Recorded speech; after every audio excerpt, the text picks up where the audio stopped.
India voice, आपकी सोच, आपकी आवाज। नमस्कार, आपका बहुत स्वागत है इंडिया वॉइस पे। मैं हूं आपके साथ समृद्ध मिश्रा। बुलेटिन की शुरुआत करें उससे पहले आपको सीधे लेके चलते हैं राजधानी लखनऊ, जहां पर इस वक्त जो है प्रेस वार्ता का आयोजन हो रहा है, जिसमें मुख्यमंत्री योगी आदित्यनाथ क्या कुछ कह रहे हैं आपको लेके चलते हैं और सुनाते हैं। संसद के शीतकालीन सत्र में आदरणीय प्रधानमंत्री जी ने विकसित भारत की संकल्पना को आगे बढ़ाने के लिए देश की आधारभूत इकाई ग्रामीण क्षेत्र में अस्थायी इंफ्रास्ट्रक्चर और रोजगार सृजन के लिए जो महत्वपूर्ण कदम उठाए हैं, वह एक नए अधिनियम के रूप में, जिसमें विकसित भारत गारंटी फॉर रोजगार एवं आजीविका मिशन ग्रामीण एक्ट 2025 इस बात को लेकर के एक महत्वपूर्ण अधिनियम पारित हुआ है, जो भारत के ग्रामीण विकास की दिशा से एक मील का पत्थर साबित होने जा रहा है। मित्रों, ये प्रेस वार्ता करने की आवश्यकता इसलिए पड़ी है क्योंकि जिन लोगों ने देश के अंदर लंबे समय तक देश के संसाधनों पर डकैती डाली, देश के एक गरीब को भूखों मरने के लिए, देश के नौजवान को पलायन करने के लिए, बेरोजगारी का दंश झेलने के लिए मजबूर कर दिया था, वे लोग इस प्रकार के रिफॉर्म का और इस प्रकार के एक पारदर्शी और ग्रामीण भारत के विकास का और विकसित भारत की संकल्पना का समर्थन करेंगे तो कहीं उनकी पोल न खुल जाए, क्योंकि फिर जनता जनार्दन उनसे प्रश्न करेगी कि आखिर तुम्हें भी तो मौका मिला था, तुमने ये क्यों नहीं किया। कांग्रेस और उनका इंडी गठबंधन इस महत्वपूर्ण अधिनियम को लेकर के कई प्रकार के प्रश्न खड़ा कर रहा है। आश्चर्य होता है कि देश के हित में, श्रमिकों के हित में, किसानों के हित में, गांव के विकास के हित के लिए उठाए गए जिस महत्वपूर्ण कदम का समर्थन होना चाहिए, जिसका स्वागत होना चाहिए और आदरणीय प्रधानमंत्री जी के प्रति, एनडीए के प्रति जिस इंडी गठबंधन को आभार व्यक्त करना चाहिए, आभार व्यक्त करने की बजाय वह भ्रष्टाचार को प्रोत्साहित करने के अपने पुराने कारनामों को ही खुल के समर्थन कर रहा है। बीपी जी रामजी एक्ट 2025, अगर हम इसकी उन विशेषताओं को देखेंगे, एक पारदर्शी प्रक्रिया, रोजगार सृजन की अधिक गारंटी और ग्रामीण क्षेत्र में अस्थायी परिसंपत्तियों के निर्माण के लिए, यानी ग्रामीण इंफ्रास्ट्रक्चर में वृद्धि करने के लिए एक महत्वपूर्ण अधिनियम पारित हुआ है और यह विकसित भारत की आधारशिला बनेगी। विकसित भारत का लक्ष्य तभी साकार हो सकता है जब राज्य विकसित होंगे। राज्य विकसित तब होंगे जब हमारी आधारभूत इकाई गांव है, ये विकसित होंगे। ग्रामीण अर्थव्यवस्था को जब हम सशक्त बनाएंगे, किसान हमारा आत्मनिर्भर होगा, श्रमिक को सामाजिक सुरक्षा और उसको सम्मान सुनिश्चित होगा, तब विकसित भारत की संकल्पना आगे बढ़ेगी। और उसी भारत की, विकसित भारत की संकल्पना को आगे बढ़ाने के लिए उठाया गया एक महत्वपूर्ण क्रांतिकारी कदम है। मैं इसका स्वागत करता हूं और आदरणीय प्रधानमंत्री जी के प्रति उत्तर प्रदेश वासियों की ओर से हृदय से आभार भी व्यक्त करता हूं। मित्रों, यह नया कानून बनना इसलिए आवश्यक था क्योंकि जिस मनरेगा की चर्चा कांग्रेस और उसके सहयोगी दल आज ढोल पीट करके कर रहे हैं, हमें उनकी उन विफलताओं की भी चर्चा करनी चाहिए और उसके बारे में भी सोचना चाहिए। खासतौर पर अधूरी और अस्थायी परिसंपत्तियां जिनका कोई दीर्घकालीन लाभ नहीं, फर्जी जॉब कार्ड, फर्जी हाजिरी, भुगतान में कटौती जैसे व्यापक भ्रष्टाचार की शिकायतें हर एक जनपद से और हर ग्राम पंचायत से ये सुनने को मिलती थी। कमजोर सोशल ऑडिट और शिकायत के निवारण की भी कमजोर व्यवस्था, प्रशासनिक क्षमता की बाधाएं, मजदूरी में देरी जैसी समस्याएं इसमें लगातार चलती गई। खेती के मौसम के समय किसानों को मजदूर की संकट देखने को मिलते थे और एक श्रमिक जो ईमानदारी से काम कर रहा है उसको जब उसको काम की आवश्यकता है तब काम की गारंटी नहीं मिल पाती थी, और अगर उसने काम भी किया है तो उसको समय पे भुगतान नहीं होता था। रोजगार सृजन का विकास और अस्थायी परिसंपत्तियों के निर्माण का एक अस्थायी मैकेनिज्म इस योजना से बनाने में पूरी तरह विफल रही हैं, और इसलिए अब नए संशोधन में रोजगार की गारंटी 100 दिन से बढ़ाकर के 125 दिन किया गया है। साप्ताहिक वेतन यानी साप्ताहिक भुगतान होगा। ऐसा नहीं कि महीनों और वर्षों लग रहे हैं, अब हर सप्ताह लेबर ने काम किया तो साप्ताहिक उसे भुगतान होगा, और देरी होगी तो इसका मुआवजा भी देना होगा, यानी उसके लिए अतिरिक्त उसको ब्याज देना होगा। समय पर काम नहीं मिलने पर बेरोजगारी भत्ता अब कानूनी अधिकार हो गया है। यानी अगर कोई व्यक्ति कहता साहब मुझे काम चाहिए और काम नहीं दे रही है ग्राम पंचायत, तो उसके बदले में उसको भत्ता की गारंटी होगी। खेती के मौसम में किसानों को मजदूरों की कमी न हो, इसके लिए राज्यों को बुआई और कटाई के समय 60 दिन तक कार्य का विराम देने का अधिकार भी राज्यों को दिया गया है। राज्य तय करेंगे कि कब खेतीबाड़ी का समय है, उस समय मनरेगा के कार्य स्थगित रहेंगे, खेतीबाड़ी के कार्य के लिए लोग पर्याप्त संख्या में लोग मिल पाएंगे, और 125 दिन की गारंटी वर्ष भर में जो भी कार्य करने के इच्छुक हैं उन श्रमिकों को प्राप्त होगा। किसान और मजदूर दोनों के हित इसके माध्यम से सुरक्षित रखने की गारंटी दी गई है। खोदने और भरने वाली कामों पर विराम होने से स्वाभाविक रूप से जिनके हित प्रभावित हो रहे हैं वो चिल्ला रहे हैं, क्योंकि गड्ढा खोदते थे फिर उसको पाटते थे। ये प्रक्रिया अब उनके हित प्रभावित हो रहे हैं तो स्वाभाविक रूप से उनका चिल्लाहट होना स्वाभाविक रहे।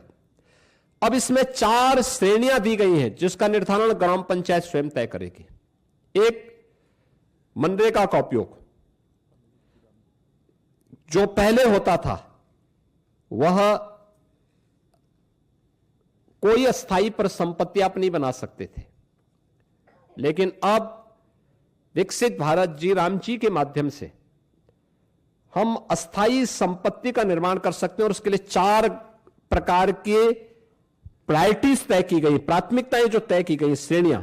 एक, जल संरक्षण के लिए आप देख रहे होंगे ग्रामीण क्षेत्र में या शहरी क्षेत्र में अक्सर आप देखते हैं ग्रामीण क्षेत्र में बहुत सारे ब्लॉक को हमें वहां पर डार्क जोन ग्रुप के रूप में घोषित करना होता है। पानी की मात्रा बहुत नीचे जा चुकी होती है, कोई वहां पे स्थायी व्यवस्था नहीं बन पाती है। अब इस योजना के माध्यम से जो मनरेगा में व्यवस्था नहीं थी, विकसित भारत जी राम जी के माध्यम से गारंटी दी गई है कि वह इसके माध्यम से जल संरक्षण की अस्थायी व्यवस्था क्रिएट कर सकते हैं, यानी रेन वाटर हार्वेस्टिंग की व्यवस्था, चेक डैम की व्यवस्था और उससे जुड़ी हुई अन्य सुविधाओं की को वहां पे गांव में वो क्रिएट कर सकता है। ग्रामीण बुनियादी इंफ्रास्ट्रक्चर के माध्यम से वह इन चीजों को वहां पे विकसित कर सकता है, सड़क, नाली, इन सब का विकास कर सकता है। आजीविका संबंधी इंफ्रास्ट्रक्चर को भी इसके माध्यम से क्रिएट कर सकता है, खेल का मैदान बना सकता है, ओपन जिम का निर्माण कर सकता है। गांव के पास पैसा है, गांव के पास लैंड है, गांव की मार्केट मंडी बना सकता है। गांव में सड़कों पे जहां तहां जो मंडी बनी हुई है उसको हटाकर उसको व्यवस्थित रूप से दुकानें बनवा करके एक अच्छे खाली जगह पर उसको अस्थायी रूप से सड़क से हटा करके एक सिस्टम के साथ जोड़ सकता है, जिससे सुरक्षा की गारंटी व्यापार उस दुकानदार के पास भी हो जाएगी और साथ साथ गांव के पास एक इनकम का माध्यम भी हो जाएगा। इस प्रकार की उसको भी किया जा सकता है। और प्रतिकूल मौसम घटनाओं से निपटने और आपदा तैयारी हेतु भी विशेष कार्य किए जा सकते हैं, यानी बाढ़ प्रबंधन के लिए गांव से जुड़े हुए छोटे छोटे कार्य हैं, उसके लिए शासन पे उनको निर्भर रहना पड़ता है। अब इसके लिए निर्भरता की आवश्यकता नहीं, ये सारी चीजें वहां पर उपलब्ध। आप इस विकसित भारत जी राम जी की इस स्कीम के माध्यम से इस अधिनियम आपको ये गारंटी दे रहा है। टेक्नोलॉजी को कानूनी अधिकार के रूप में अब शामिल इसके माध्यम से किया गया है। बायोमेट्रिक उपस्थिति, geo tagging, satellite imaginary, real time mobile app monitoring और EI से निगरानी और सीधे डिजिटल भुगतान, यानी अब हाजिरी भरने की औपचारिकताएं नहीं होंगी। अब जो भी होगा बायोमेट्रिक उपस्थिति के माध्यम से होगी, जियो टैगिंग के माध्यम से होगी, सैटेलाइट इमेजनरी के माध्यम से स्थायी परिसंपत्ति का निर्माण हुआ है कि नहीं हुआ है, real time mobile app monitoring भी होगी, EI टूल का भी इस्तेमाल वहां पे हो सकता है और सीधे डिजिटल भुगतान DBT के माध्यम से हम श्रमिक के खाते में सीधे पैसा भेजेंगे, ये इसके माध्यम से होगा। फर्जी नामों पर पैसा उठाने का खेल अब हमेशा के लिए बंद। आपने देखा होगा इससे पहले समाजवादी पार्टी के समय में सोनभद्र में मनरेगा का भयंकर घोटाला हुआ था, CBI की इंक्वायरी उस समय उसकी चल रही है। यह भी उनके समय में लगातार होता रहा है। 6 माह में अनिवार्य सोशल ऑडिट, डिजिटल और समयबद्ध बहुस्तरीय शिकायत निवारण, जिला लोकपाल की व्यवस्था और केक के मानकों के अनुरूप ऑडिट की व्यवस्था भी इसके माध्यम से रहेगी। दूसरा, वित्तीय अनुशासन के साथ साथ यह संघीय संतुलन को बनाए रखने में भी एक बेहतर योगदान ये नया अधिनियम हमें देने जा रहा है, जिसमें केंद्र राज्य की साझेदारी 60-40 की हो गई। स्पष्ट वार्षिक बजट, लेकिन काम मांग आधारित ही रहेगा, यानी काम जो मांगेगा गांव में मांगेगा उसके अनुरूप ही वहां पे उसको कार्य भी दिया जाएगा। राज्यों को अधिक वित्तीय भागीदारी से में स्वामित्व, निगरानी और उसके गुणवत्ता सुधार, ये राज्यों को इसका पूरा वो दिया गया है कि राज्य इसके लिए करेंगे। और मेरा मानना है कि कुल आवंटन में वृद्धि करके राज्यों को इस मनरेगा की तुलना में अगर इस नई स्कीम के माध्यम से आप देखेंगे तो विकसित भारत जी राम जी के माध्यम से 17,000 करोड़ रुपए अधिक धनराशि इसके माध्यम से प्राप्त हो सकती है। इसमें राज्यों को, यानी इससे पहले होता क्या था मनरेगा में, जिन राज्यों में श्रमिक कम है, जिन राज्यों में गरीबी कम है, उन राज्यों में पैसा ज्यादा जाता था क्योंकि फर्जी भुगतान होता था। लेकिन अब जिन राज्यों में लेबर क्लास ज्यादा है, जिन राज्यों में उन लोगों को, श्रमिकों को रोजगार की गारंटी मिलनी चाहिए, उन राज्यों को इसके माध्यम से ज्यादा कार्य मिलेगा, श्रमिकों का अधिकार बढ़ेगा, भुगतान उनका सुरक्षित होगा, किसान को समय पर भी श्रम उपलब्ध होने लगेगा। अब रोजगार केवल राहत का माध्यम नहीं, अभी तो यह विकास और आत्मनिर्भरता का भी आधार बनेगा। यानी आपने देखा होगा, इससे पहले मनरेगा में क्या करते थे, सब रोजगार सृजन करना, एक बार गड्ढा खोदो फिर उसको पाट डालो। अब ये नहीं, अब कोई भी रोजगार होगा तो अस्थायी संपत्ति के निर्माण को लेकर के होगा, अस्थायी संपत्ति उसके माध्यम से बननी है। और विकसित भारत 2047 के विजन के अनुरूप ग्रामीण भारत अब राष्ट्र निर्माण पर और अधिक सक्रिय भूमिका का निर्वहन इसके माध्यम से कर पाएगा। मित्रों, विकसित भारत जी राम जी की इस अधिनियम को पारित करने के लिए मैं आदरणीय प्रधानमंत्री जी का, केंद्रीय ग्रामीण विकास मंत्री माननीय शिवराज सिंह चौहान जी का, पूरे केंद्रीय कैबिनेट का हृदय से मैं आभार व्यक्त करता हूं।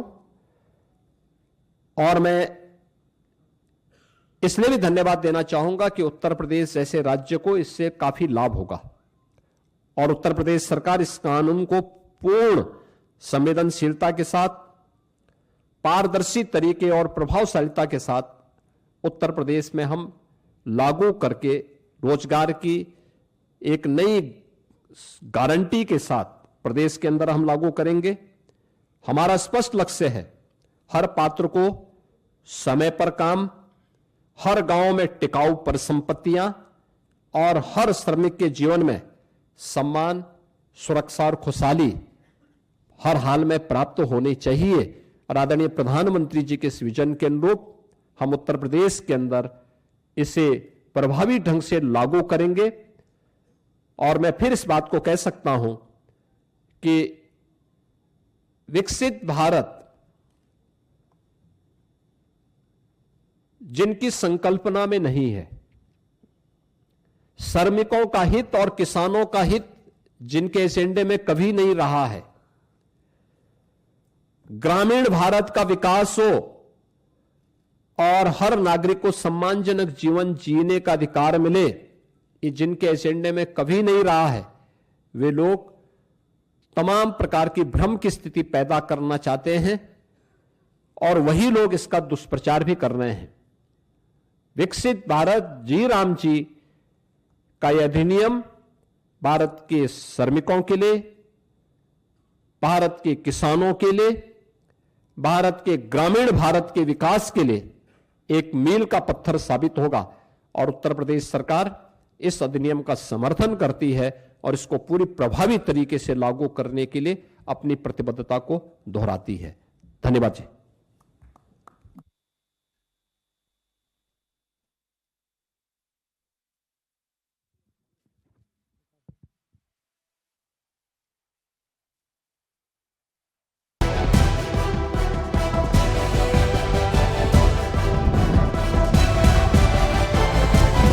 इंडिया वॉइस, आपकी सोच, आपकी आवाज।